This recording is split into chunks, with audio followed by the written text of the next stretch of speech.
8 months ago, I bought my very first Leica camera, the Leica Q3. About a year earlier, I really fell in love with the looks of it. I saw the Q2 in Ali Abdaal's newsletter, and I really liked the camera. I didn't know at first what it exactly was, and I looked it up, and it was pretty difficult at that point to justify a $6,000 purchase for a camera. So in this video, I'm going to explain why I decided to buy this camera, what my experience has been so far using it as an entrepreneur, and also what my main use cases are for this camera, because I think I'm using it a little bit different than a professional photographer would.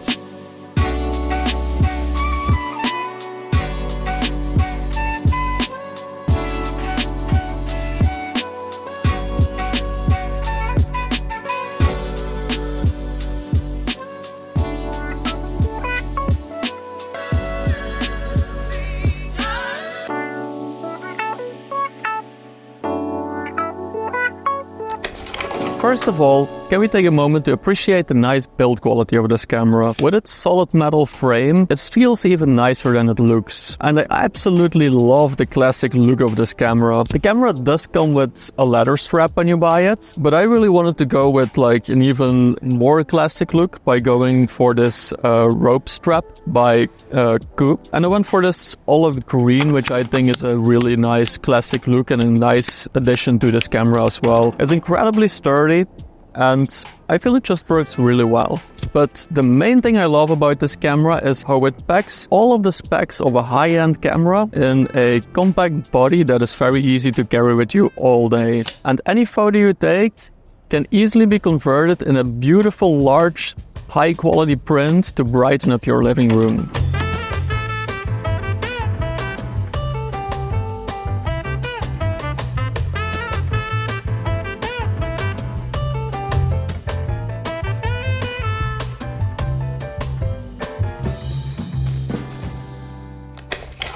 When I first got this camera, I thought that the Leica Photos app that comes with it for my iPhone was just a nice gimmick to have with the camera, but this very quickly became an understatement. There's two main features that I love about this app. The first one being the quick, fast and easy downloads to my iPhone. And the second one, I can add location data on the go to any photos that I take with the Leica, even when I'm not using the app. And let's just focus on the first part for a second. For all of the cameras that I've owned so far that have the option to shoot in both JPEG and RAW, I've always used this option.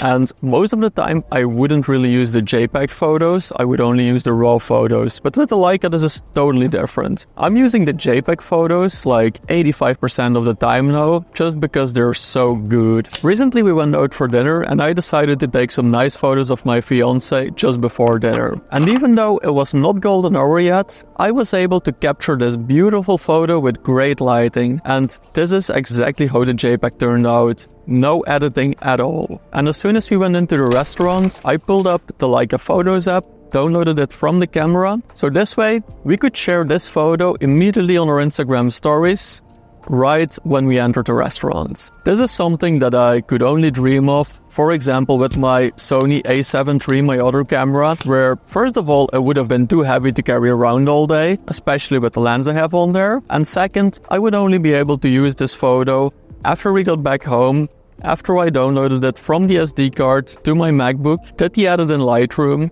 and then downloaded it back to my phone to then post it on Instagram. And with the regular firmware updates that Leica provides, the camera only gets better over time. For example, in the most recent update, the autofocus for video significantly increased, where the video before was not really that usable, but now it's actually pretty nice to use.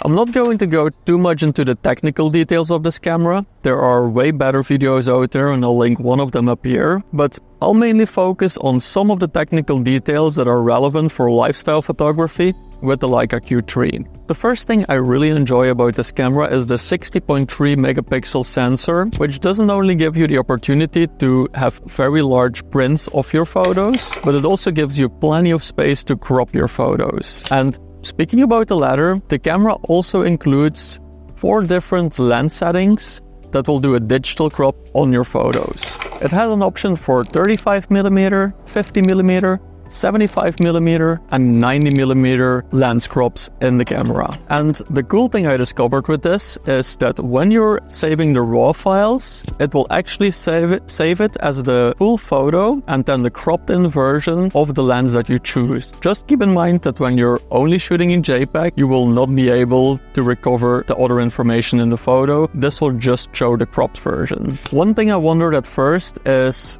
why wouldn't I just crop the photos later and always leave it at its full 28mm? But at some point I discovered that when I do change the crop on the camera, it will actually also change the settings for the lighting of the photo as well as the focus. It will only search for elements to focus on in the cropped area that you chose.